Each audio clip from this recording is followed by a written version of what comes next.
Growing up, I was taught to believe that my religion was the only true religion. Any other religion led to destruction and eternal damnation.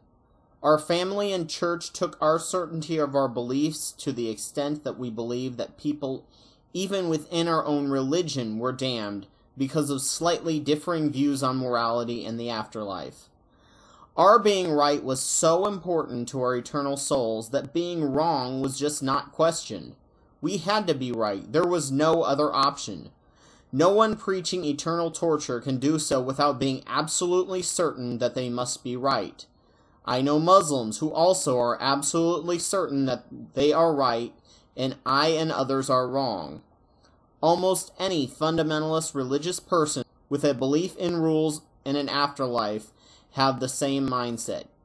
After I lost my faith, I did not lose this part of my belief system.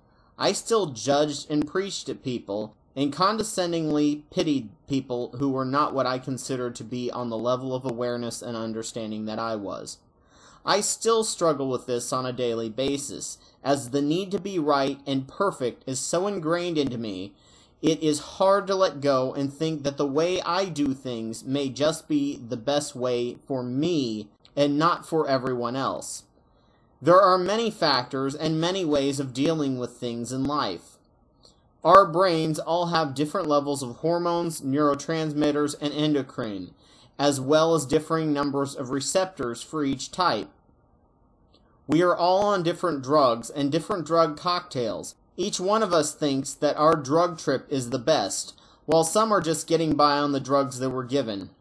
Our drugs give us each differing perceptions and views of the world and how it affects us. I know this in my head, but it has been ingrained into me for so long that I must be right that I still judge people for things that I have no business judging them for. As most atheists are recovering fundamentalists, most of them still have this proselytizing, righteousness-needy mindset, as well as resentment for having the mindset forced on them. This produces the militant or angry atheists that judge other Christians who can't seem to understand why they are so angry at God. Of course, without the restrictions of the religion, atheists' attacks get even more blasphemous and insulting. In fact, what religious right are calling elitists are probably just ex-Christians who still have the same need to be right as Christians have.